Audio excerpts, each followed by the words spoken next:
Okay, I'm live, right? Everything. Okay, sorry. Okay, not solitaire. That's later. Okay, as you saw, some tier has to be 14 to 15 inches tall, and this box actually hits that by itself. Otherwise, I'd have to do a mini tier, sub tier, mezzanine tier, whatever. 2 boxes equal 14 inches. This box, oops, gotta be the top, was originally used to ship 24 copies of The King of Torts, John Grisham, strict on sale Tuesday, February 4th, 2003. Now, folks, this isn't the oldest stuff in my collection because after I left Omaha, 1994, I spent 3 years in D.C., Washington, during the golden age of the Clinton administration. And then I moved to New York, 97. So this is the 3rd or 4th year where I was working at Barnes & Noble. And it's a good box. And again, it's a great box, actually, because the John Grisham books, like most novels, hardcover novels, are a standard size. So I could, if I had other books that were that size, I could stack them in here. They'd fit nicely, 2 piles each. You know, just like the diamond boxes are perfect for graphics. These are perfect for normal books. So I don't know if there's going to be enough graphic novels in here, but let's jump in and let's see. On the top, I read this in paperback. Einstein's Universe, Nigel Calder. This is a bargain book, originally published at $10. Yeah, that's because it came out in 1979, somewhere, of the same era of connections. But I read this as a paperback when I was in high school. A lot of cool ideas. You want to get an introduction to relativity, especially the cool science fiction sort of stuff like the Twins paradox or turning a black hole into a sanitary landfill / massive power generator. That's in here. Good introduction to his basic ideas on relativity. The cool part of physics, in my opinion. Next in that pile, a history book called Drawing Conclusions, a cartoon history of Anglo-Irish relations, 1798, 1998. All about the Troubles, right? Also about how, a lot of text, of course, but it's a history book on how the Irish were depicted in editorial cartoons, the history. So it's half history book, half editorial cartoons, but again, the best history books have editorial cartoons on. Aha! Harry Potter and the Goblet of Fire. Hiya! I have the receipt still in here? No, it is. Oh, wait. Yes, it is barely readable. I bought it for $16.85 with my bully discount. It was originally $25.95. Copyright 2000. First printing, of course. One of the millions. This is number 4. Yes, year 4. This is a 4th book. So this was the first book that they actually did a midnight party for.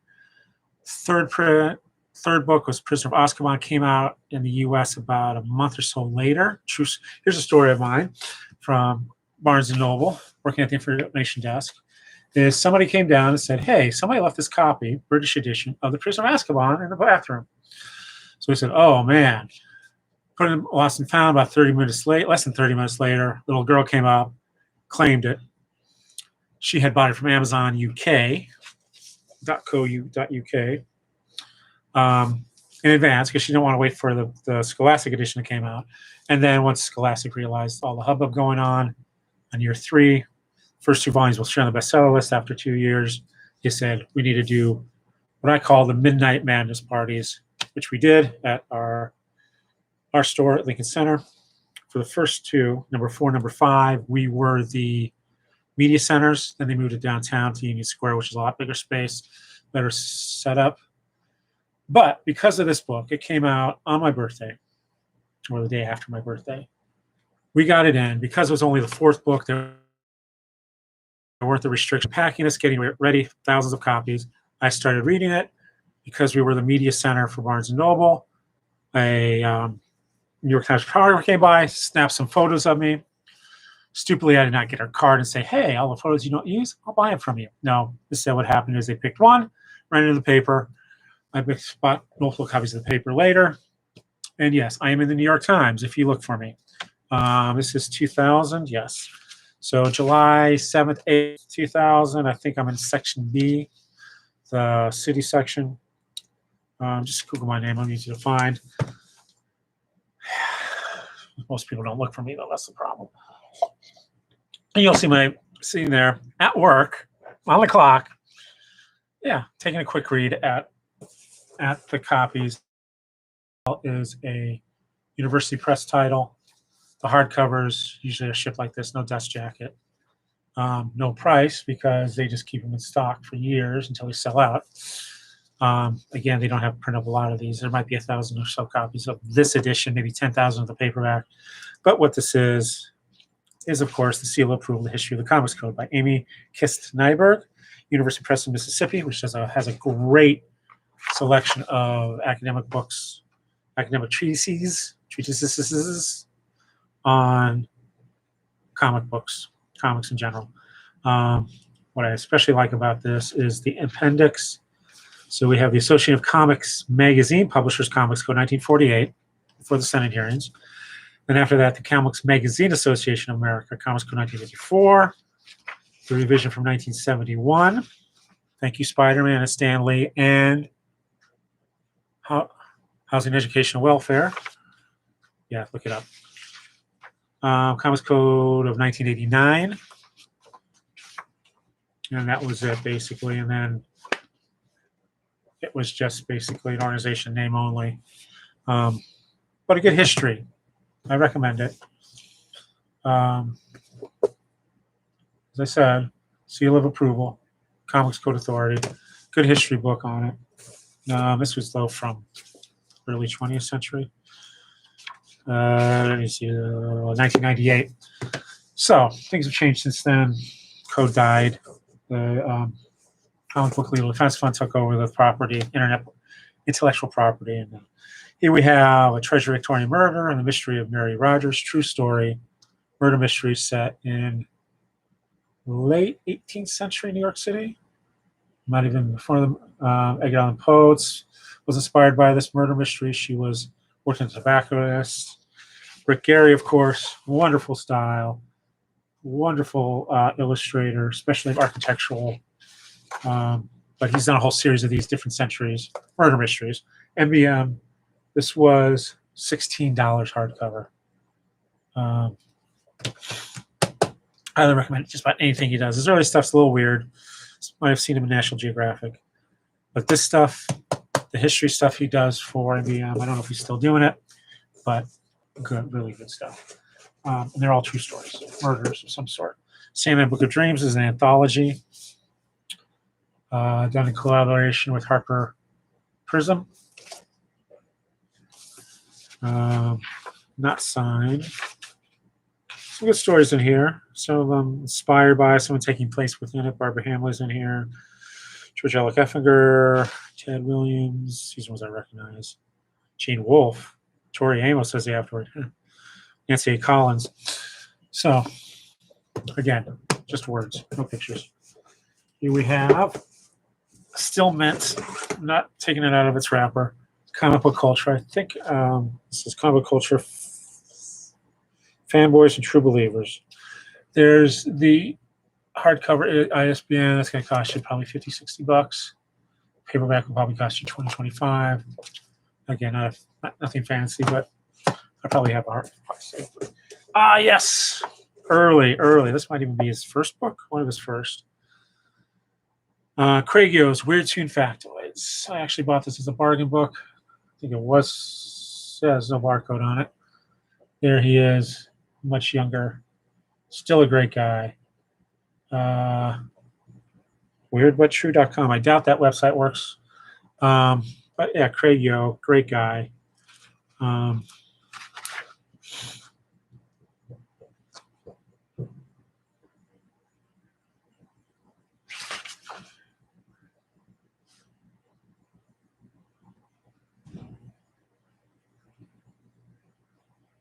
Here's a good fact. Lulu is nothing to sneeze at.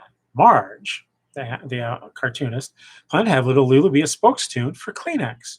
This riled Saturday Evening Post editors who banned the cartoon from their magazine right out here. But Lulu returned to those same pages in the Kleenex ads. Weird, but achoo. Again, wonderful little cartoon trivias. And this is, I think, his first book, one of the first.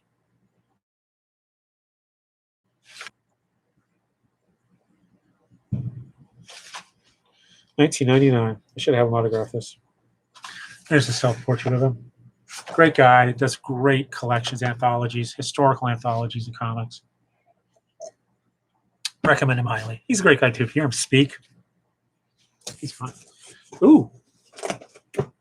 Listening to America, 25 years in the life of a nation is heard on National Public Radio. I don't know what Linda Wertheim's doing right now. I think she's, man, this was a bargain book. I think Mifflin, not $24.95, no. Oh, yeah, I did get it autographed.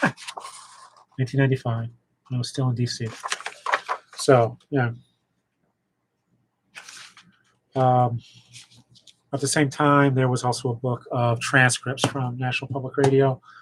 I think they just hit 50, if not more. Local station is starting 69. Oh, and here's a second volume. Did I get that autograph too? I wonder what this is worth on eBay. Yeah, she dated, signed it, dated. Boom. And I probably got my employee discount. Super Crown. I think we might have posted the signing there. DuPont Circle. Came up Books A Million after Crown went bankrupt. I don't know what it is now, if it's still there. Tarzana Lost Adventure. I bought this by accident. Ordered it by accident in my comic shop. I thought I'd buy it. But I said, hey, I ordered it. $20 book. I'm not going to stick with it. I published the comic shop, which is Big Planet Comics in Bethesda. Highly recommended. One of the great stores. He's been in there, I won't say. Been there a long time. In their store, he does a good job. Not fancy, but well done. Here is a bargain book called Tales of the Batman. And there is Adventures of the Batman. So you put the two together, you get this nice little diptych. See how that works? $9.95. It says right in front here. Is that price tag on it? Martin Greenberg, the Dean of Fiction Anthologies. Isaac Asimov's in here. Joe Lansdale, Mike Resnick, Max Allen Collins, Robert Sheckley. Two by Robert Sheckley. I wonder if any of these have been adapted into comics. That would be kind of cool, wouldn't it? Who did the jacket? 1995, Fine Communications, 2 Lincoln Square, basically right next door to where I was working.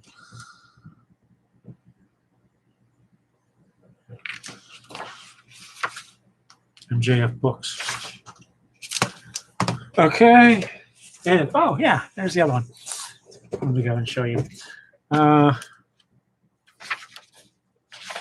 This one has William Nolan, George Alec Effinger, Robert Silverberg, Max Allen Collins, Joe Lansdale, Andrew Helfer from the comic books, Nancy Collins, Paul Kupperberg, who also wrote the comics. So put the two together. Oops.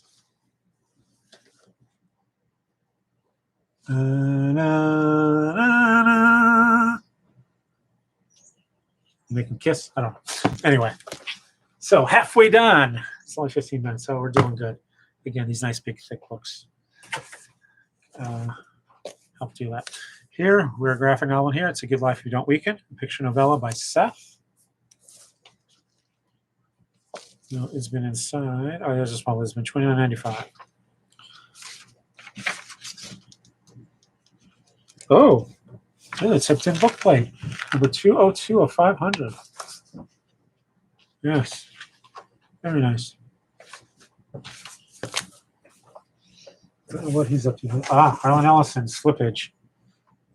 Previously uncollected, precariously poised stories. Been a fan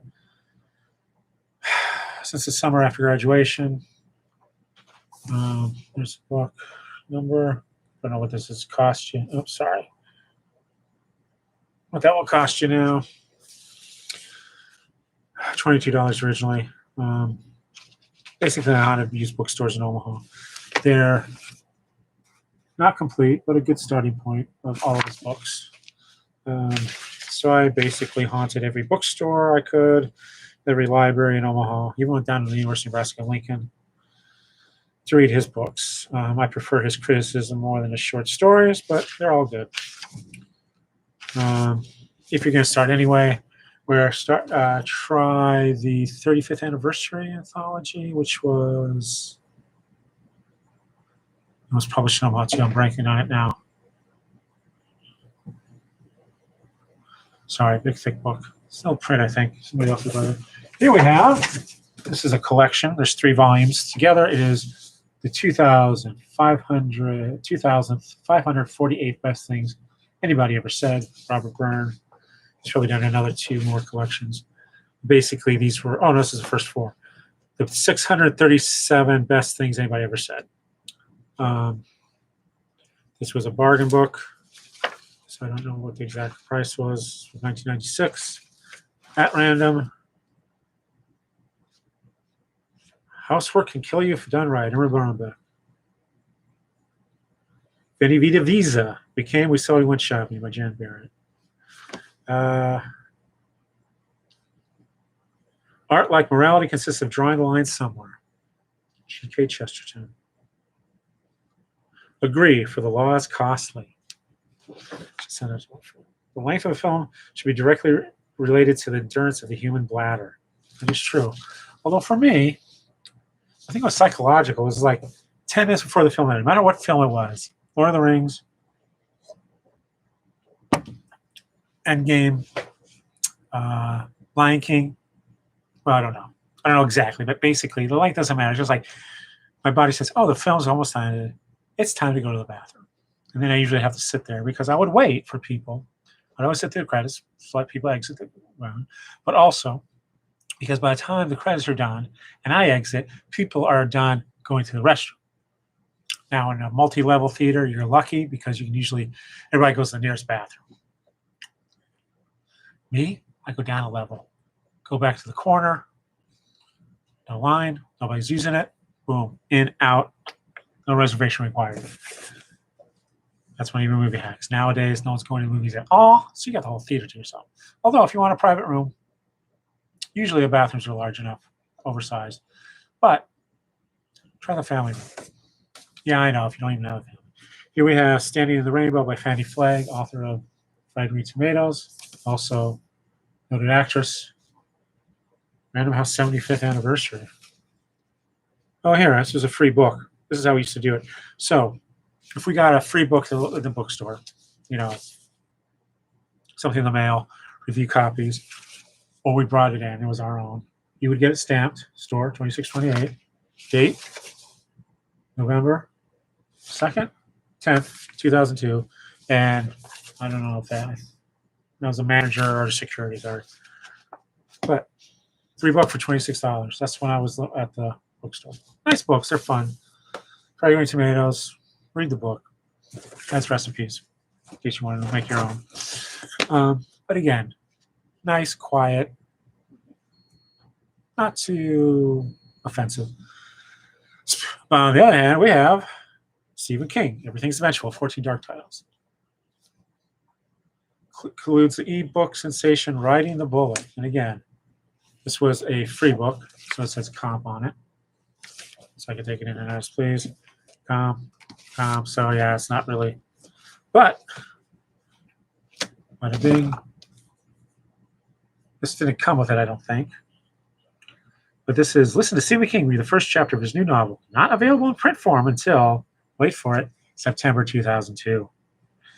From a Buick Egg. $28. Oh, right, Riding the Bullet. It says, I was thinking, oh, it comes with a DVD or CD-ROM, whatever. No.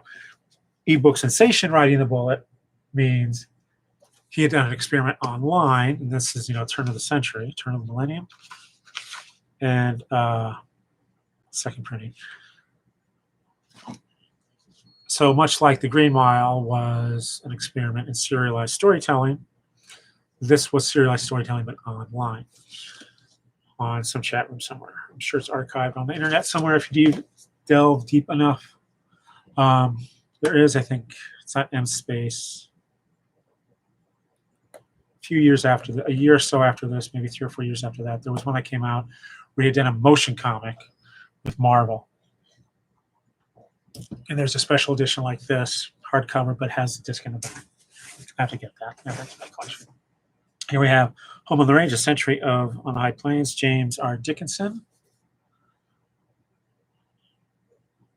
This is a memoir, $24.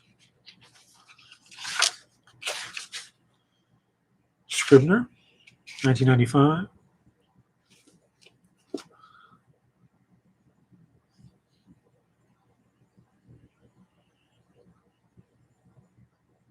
McDonald, Kansas, where the author grew up. So it's sort of a history, memoir of life on the plains, Kansas. Don't remember reading it. Maybe I haven't read it.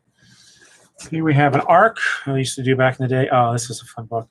Pope Patrick by Peter DeRosa, 1997. And there's the information up there. The plot of this book is based on the Fatima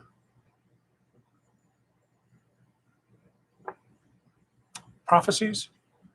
Is that after Pope John Paul II, the next pope will be the last pope before, of course, Peter comes back during the apocalypse, whatever it's called, Book of Revelation.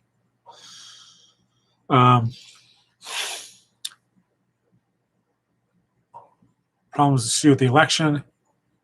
Pope Patrick, who is he's Irish, so the European faction likes him, but he's also, it's sort of a second, third world country, so the poor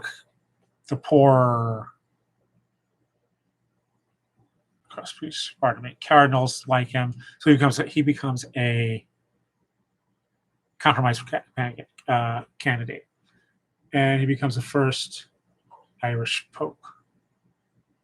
And it's funny, but then it also gets, because again you have that doomsday prophecy, it also gets serious towards the end, but it's fun. I think that might be, personally, I think that's why Benedict abdicated. Because he said, hey, that third prophecy that nobody knows about, if I stay in the job, bad things are going to happen. So he just flipped the script. Abdicated. France will keep spinning and wobbling. Who knows? This is a good one. This is a remainder book. Remainder copy, but still. This is not the first Neil Gaiman book I read. That was Don't Panic, which was a history of the Hitchhiker's Guide to the Galaxy by Douglas Adams. But like that, this is the first Terry Pratchett book involved. So Douglas Adams, Neil Gaiman, and Terry Pratchett. The Terry Pratchett to, well, that's the thing. He did those books on the Parallel Earths with somebody, but I haven't gotten into that author yet. So I don't know, Terry Pratchett. I can just save it. It's like fine wine. I'll take it out every so often. Maybe if I need something, I'll reread or read one of the Discworld books I haven't gotten around to yet. But anyway, there's a white and black cover. This is the black one. I had not seen The Omen, so I didn't get most of the jokes in here, but it reads nice. 1895 originally. Oh, wow. Walden Books. March 5th, 1993. 1895. I bought it. Nope, not 1895, because they didn't realize this was a bargain book. No, not 1895. The low price of $2.98. Now, I don't know if book dealers, fans care whether or not it is a remainder copy. Now, it's got that black mark on there. I don't know if they care. I've never had either of them sign this, unfortunately. I met Terry Pratchett later. He did a signing at our store about 2007 when his picture book came out that tied in with the book about Vine into the rural areas and dealing with racism. Thud? No, not thud. But in the story, he reads a picture book to his new kid, his little kid, and so he did a picture book to tie in with that. And we only had so many copies; we didn't have enough copies. We sold out of that one, the picture book. Many copies of the novel, yeah. Nice guy, great guy. I mean, not much too soon, but his works, I hope, will endure. Kind of like P.G. Wodehouse. He's got a lot of good humor, a lot of good satire, a lot of good commentary. Like science, just a science fiction, makes great commentary about America, about current society. His fantasy writing really does a job as well. Oh yes, this is really good. I want to give you that book. First of all, I'm going to say go out and buy a copy right now, especially if you're into comics. But this is Hicksville, a comic story, a comic book by Dylan Horrocks. Great guy. He teaches in New Zealand, lives in New Zealand. This is from Black Eye, which I think might have been his produce. I don't know. But here, I don't even know. Wow, I've got both a regular address and a email address. I don't know. So he's easy to find, though. He's online all over the place. I had discovered this in 1994 when I was traveling around the world. Oh, wow. Just a moment to get to this. It was being published in Pickle Comics. He was doing his own comics at that time. So I started reading that. So I was ahead of the game. When I was in New Zealand, would still be living there if I could, 94. But he came to SPX in 1998. And so I asked him for a self-portrait, as I normally do when I get things signed. There it is.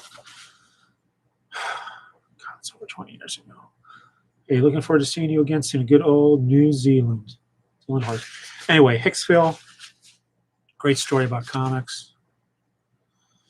For Paul Gravett, comics will break your heart, Jack Kirby. That might be the first use of the quote that I know in print. But again, this comics journalist goes to New Zealand to try to discover the true story of a comics creator who made it big. And of course, there's a big taboo, and we're talking Maori taboo that nobody wants to talk about, but just a fantastic book. One of the great books about comics, nonfiction, not fiction, of course, but the things it does with comics and the story it tells about comics. Yeah, take a look. It is, it'll blow your mind. Next we have the Brady Bunch book. Andrew J. Edelstein and Frank Levice. Warner Books. From, and I believe I bought this in, yes, I did. So what happened was 1990, working at DuPont Circle, Super Crown Books, DuPont Circle, 11 DuPont Circle. And we would host book signings. We're not a big store, kind of like like Walden book size, really. But that was just because of the way the site was set up. But we hosted signings. And Ann V. Davis, Alice, noted actress, great character actress. She was doing a local production, I think a touring production of Damn Yankees, I think. You can look it up. And so we brought her for signing. She had done a cookbook, of course. So I have that cookbook, and I have the Gilligan's Island cookbook. I don't think I had Marianne. Also, God, another one. I had her sign. I don't think I had her sign it, but anyway. So I had her sign the cookbook. Got her sign this as well. And this is basically, yeah, filmographies. Okay, biographies of the cast. Miscellaneous filmographies. Meet the Brady Bunch. Sightings. Brady Legacy. And then a whole bunch of sidebars at the end. Oh, wow. Don't know why I have a Metro card in here because that's DC. Or excuse me. This expires 2003, so maybe I was reading this later. It's in the episode guide here. Confessions, Conventions. Peter is bummed. He's sure this weekend camping trip will be canceled when his breaks his mother's favorite vase. Rick and the others decide to cover for him, but Mike and Carol hear too many confessions and they suspect something is up. Tattletale. Call me irresponsible. Gordon Jump was a mechanic. All right. We meet Mr. Brady's boss. So I'm going to put that back in there. I love ephemera like this in books. Now,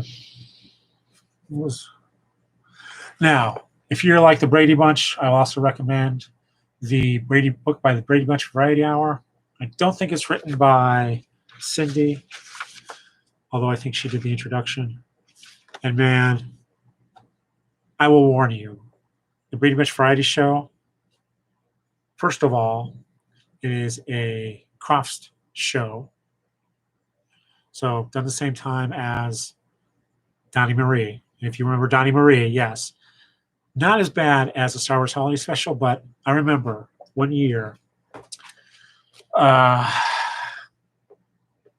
Nick at Night, for like MTV used to do on New Year's Eve, the whole day. Because again, you can make this in advance and give everybody at the station a holiday. Leave early and just push play. They did like the top 50 episodes or whatever of all time. Of course, it's just of their shows that they had the rights to on TV Land. But of course, they ended. The number one show, as most people agree, is Chuckles Bites the Dust. Mary Tyler Moore. Great episode. I remember watching as a kid. That scene at the funeral, that just stuck in my head. I didn't really get the whole humor of the rest, but I thought, wow, she's laughing at a funeral. That's something's wrong here. Later, of course, I watched the episode as an adult, and it's as is most of the Mary Tyler Moore show. But then, as a special treat, they showed the pilot to the Brady Bunch Variety Special. And yes, I watched the whole thing because just to claim I could. Folks, the plot of the Brady Bunch Variety Show is, you might remember where they went on the variety show, the talent show, so they could win money and buy an anniversary present for their parents, and they ended up second place and just got the platter. The plot of the Brady Bunch Variety Show, this is canon. Michael Brady puts his partnership, whatever, his architectural practice on hold so the kids can do a variety show and pursue their dreams. True, it's the Brady Bunch on a variety show. It's not the actors, No, it is the characters, including Alice. Who probably was the most talented one on that stage because I think she can sing and dance.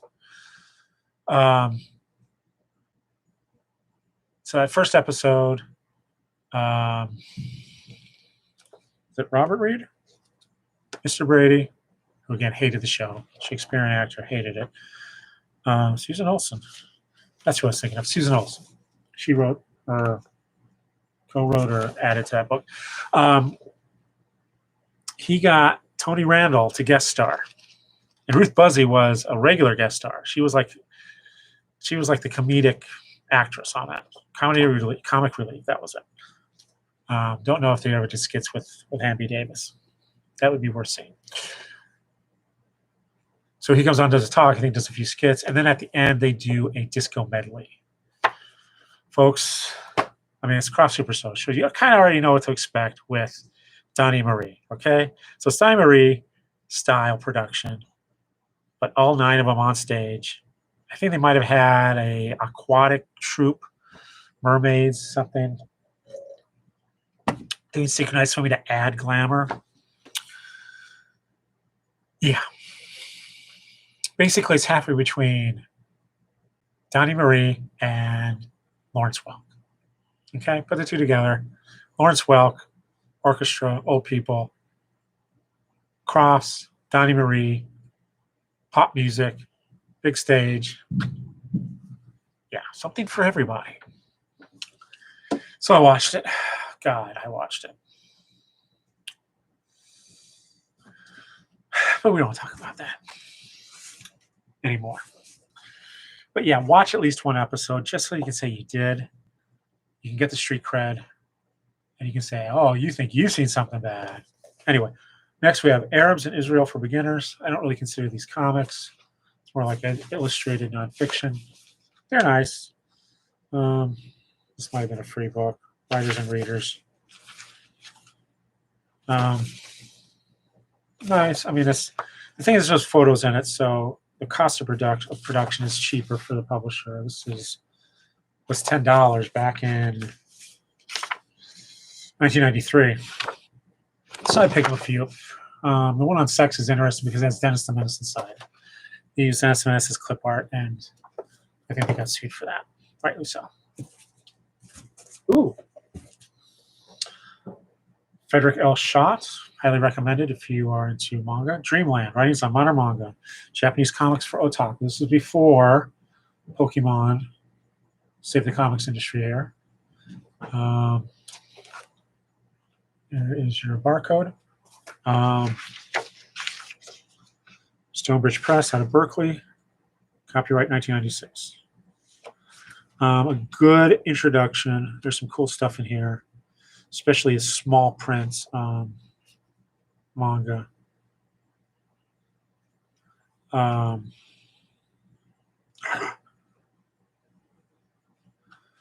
I guess you would call indie underground manga. I don't know if there's such a thing. Not jujitsu, but actual stuff that was published and distributed. So, again, it's 25 years out of date, but a good introduction to the history of manga up before the invasion. Next, we have from Joseph Wheatek, Comic Books as History, The Narrative Art of Jack Jackson, Art Spiegelman, and Harvey Picard. So comics is history, is what it says. University Press, Mississippi. There is your ISBN. And the rare book that has a dust jacket. But again, all three of those guys, Harvey Picard, Art Spiegelman, Jack Jackson. History / memoir comics.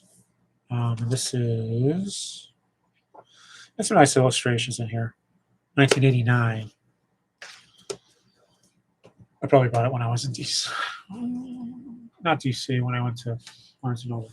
And then on the bottom, last book of all, Dr. Seuss and Mr. Geisel, Biography. One of the first that came out after his death. $25. Good and bad. 1995. I know there's probably some more modern ones that have come out. Random House published this. So, kind of, I don't know if it's authorized, but when the publisher, Dr. Seuss, publishes a biography, but it does explain about his divorce. This is the first time I heard about the toys, which I wish they would recreate. Quick Henry the Flipped.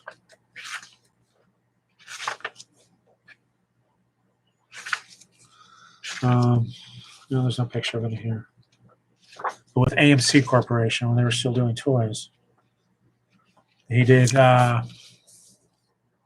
basically build your own characters. But then, because of the way they were designed, you could snap different parts together and make your own creatures. But you got James Michener, Walter Cronkite, Chuck Jones, Charles Schultz, Art Buchwald, and Christopher Cerf blurbing.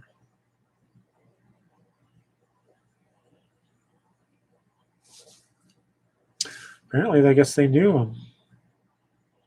They interviewed him.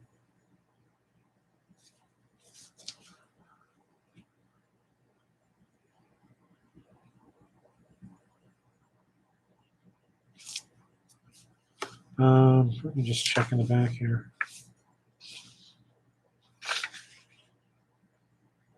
Yeah. Audrey Stone Diamond. Geisel's a second wife.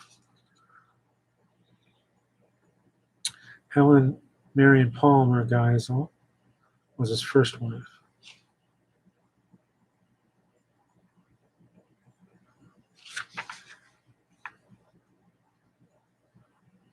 Disney's listed in here. 5,000 Fingers of Dr. T. If you haven't watched that, TCM every so often will show it. He did a lot of Hollywood, actually, which people don't remember or realize. Won a few Oscars. Or, yeah, I think he won. Look that up. He was involved in productions that won Oscars. Sure, like Boing Boing. I think Horton Hears a Who. Or was it the other Horton cartoon? It was a short that they did.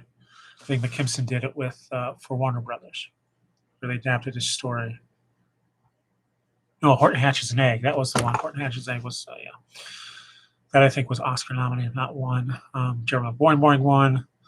You got this crazy art design in the 5,000 Fingers of Dr. T, which is on TCM. Interesting to compare that to the scary scenes from Chi Chi Bang Bang. But anyway, here's the bottom of the box. So, thank you for watching 45 minutes of books about comics, I guess we'll say. I'll put that in the description, as well as other nice things. Some of those I bought, some of those most of those I bought. Some of them were comps or bargain books. So I bought them cheap. Some I paid extra money for, like those, the University Press hardcovers. So it all balances out, really. But anyway, hope you enjoyed that. Share, comment, subscribe. You know, the usual stuff. I'm sure you know what to do. Or you can Google it. But again, thanks for watching. I hope to see you soon. Or I hope you'll see me soon. Wow, you can actually see the pile over here. I guess the screen got tilted. There's the pile. So, it's like a fish. I wonder why that is. That's interesting. So that wide angled. Huh. All right. Anyway, hope you'll see me soon. Bye for now.